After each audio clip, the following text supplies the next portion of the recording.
Welcome back, everybody. Today we're going back in time a bit to the 1820s to 19th century Edinburgh. A fascinating time and place. It really was a city that was on the cutting edge of medicine.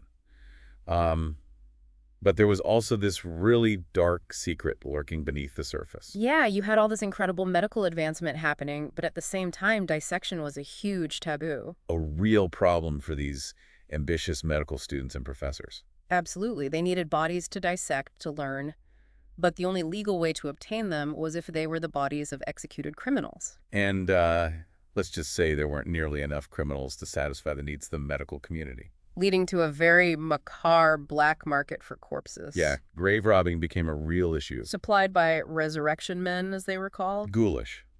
But even with all the grave robbing, they still couldn't keep up with the demand for bodies. Which is where our main characters come in. William Burke and William Hare. Two men who saw an opportunity to profit from this desperate need. And they went to some pretty extreme lengths to do it. Yeah.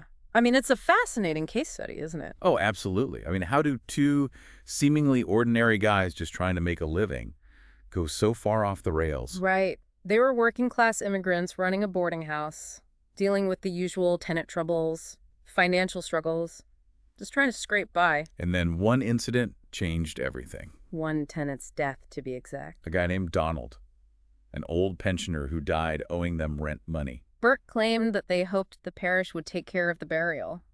Just take the body and handle it. But instead of waiting, they decided to take matters into their own hands. They sold Donald's body. To a Dr. Robert Knox. He was a prominent anatomy teacher. For a cool 10 shillings. Not a bad little payday for them. Right, and that's where it all began. They realized they'd stumbled onto something lucrative and simple. Pandora's box had been opened.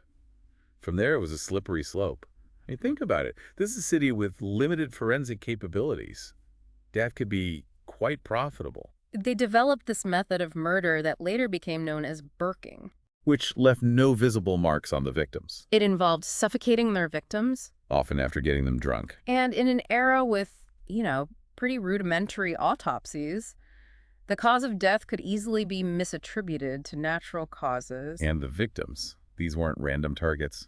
They preyed on the most vulnerable people on the fringes of society, the forgotten, the ones who were least likely to be missed, like this guy Joseph. Who was he? He was a miller suffering from a fever. They basically saw themselves as providing some kind of service, Like they were doing society a favor. Yeah, ridding the world of the sick and unwanted. But let's be real, their motives were pretty clear. Greed, and a total disregard for human life.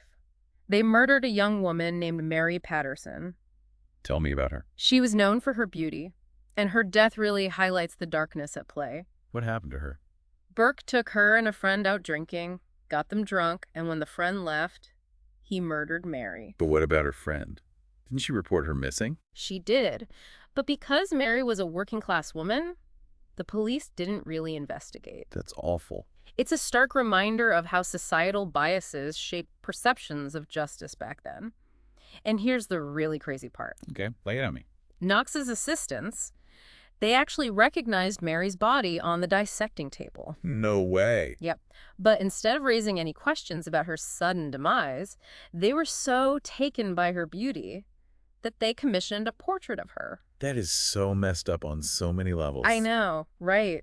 It shows how the focus on scientific advancement sometimes just completely overshadowed basic human decency. It's like they forgot these were actual people with lives and families. It's chilling. And this arrogance, this belief that they were untouchable allowed Burke and Hare to just keep going. They murdered this Englishman who sold tinder. I remember reading about him. An older woman and her grandson who were visiting from out of town, each time using the same method. Suffocation. Yep, and each time profiting from the bodies. It's horrifying. It really is. It's like they were exploiting the very system that was meant to help people like them. Immigrants struggling to find their place. It makes you wonder, though, doesn't it? About what? If those on the margins of society, if those folks had more support, a stronger safety net, would they have become victims? That's a really good question. It's all very complex. And amidst all of this escalating reign of terror, the seeds of their own destruction were being sown. Because their partnership wasn't built on trust or loyalty. It was built on greed. And greed has a way of turning on itself. That's for sure. Greed is a powerful motivator. But it can also be blinding. Burke and Hare were riding high on their gruesome success, but their partnership was starting to show some cracks. Yeah, their shared greed, which had initially brought them together, started to breed mistrust and suspicion. They were getting bolder, more careless, And more paranoid. They seemed to think they were untouchable. that their victims were And inconsequential. that nobody would notice. But they underestimated one crucial thing. What's that? Human connection. Even in the darkest corners of society, people care about each other. And that brings us to their next victim, A young man known as Daft Jamie. whose real name was James Wilson. He had learning disabilities, but he was known for his kindness. He was a beloved figure around Edinburgh. His absence would definitely be noticed, and yet they still killed him. Delivered his body to Dr. Knox. And this time, people started to talk. They noticed Jamie was missing. Something wasn't right. Word got around. And some of Knox's students, they recognized Jamie. On the dissecting table. Yeah, they knew him from around town, but Knox didn't want to hear it. He was too focused on his research. He basically told them to shut up and get on with the dissection. It's incredible, isn't it? It really is. But it also shows how far people were willing to go. In the name of science. Yeah, it's a slippery slope for sure. But things were about to change for Burke and Hare. Their luck was about to run out with their final victim, Who was that? a woman named Mary Dougherty. What happened to her? She came to Edinburgh looking for her missing son. And she ended up in Burke and Hare's lodging house. Yep. And they murdered her. It was a brazen act. They even invited another couple, the Brogans, to stay at the house while they were killing her.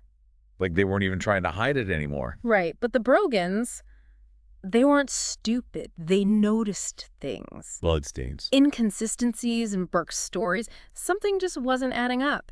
And then there was another couple, the Greys. What happened with them? They came back to their room and found Dougherty's body hidden under a pile of straw. Can you imagine the horror? Burke and Hare tried to bribe them. To keep quiet. But the Greys, they went to the police. Brave of them. Right. But the police didn't believe them at first. They thought they were just disgruntled tenants. It took a lot of convincing. And a lot of evidence. The bloodstains, the conflicting stories from Burke and McDougall. They finally realized something truly awful was happening. And then Burke tried to explain it all away with this ridiculous story. About some random stranger he'd never met before, dragging a trunk with Dougherty's body into his house. While he was busy cobbling shoes. Yeah, right. But McDougall, she contradicted his story, said they'd actually been drinking with Hare and his partner Margaret Laird all day. There was no mysterious stranger, no trunk, no alibi. Their lies were falling apart. And the authorities saw their opportunity. To divide and conquer, they offered Hare a deal. Immunity in exchange for his testimony. He didn't hesitate, did he? Nope. He was all too happy to throw Burke and McDougall under the bus, gave them all the gruesome details. Talk about betrayal. The guy who wanted to kill Hare's wife Yeah. ends up being the one to bring him down. And the trial. Oh, it was a media sensation. The whole city was captivated by this gruesome tale. Burke put up a good fight, but there was too much evidence. And Hare's testimony was damning. Burke was found guilty and sentenced to death, and thousands of people came to watch him hang. It was a spectacle, a reflection of both the horror and the fascination surrounding the case. It's amazing how these two guys went from being nobodies to becoming the most infamous killers in Edinburgh. But the story doesn't end there, does it? So Burke's story ends there, on the dissecting table. Ironic, isn't it? Oh, incredibly. A fitting end for a man who made a living off of death. But what about the others? Hare, Laird, and McDougall? Did they just get away with it? Not exactly. Their fates are almost as intriguing as the murders themselves. Well, let's start with Hare. He was the one who proposed killing Helen McDougall. And orchestrated most of the murders. But he got off scot-free, thanks to his immunity deal. I bet the public was outraged. Oh, they were furious. The day Hare was released, a mob gathered outside his boarding house. They wanted to lynch him. Wow. I guess he wasn't so untouchable after all. The police had to smuggle him out of Edinburgh in disguise. And after that, what happened to him? He vanished. Some say he went to England, others say Ireland. Nobody knows for sure. So he just disappeared into the shadows with his secrets. Makes you wonder if he ever stopped killing. Yeah. It's a chilling thought. But what about Margaret Laird? She was deeply involved, too, luring victims, profiting from the murders. She was released as well. But like Hare, she couldn't escape the public's anger. She had to flee Edinburgh. Forced to live with the weight of her crimes. It's interesting, isn't it? What is? How differently the legal system treated men and women back then. I know what you mean, even when it came to something as horrific as murder. And then there's Helen McDougal, Burke's wife. He claimed she had nothing to do with any of it. But it's hard to believe she was completely in the dark. Right? Especially after the Brogans found Dr. D's body.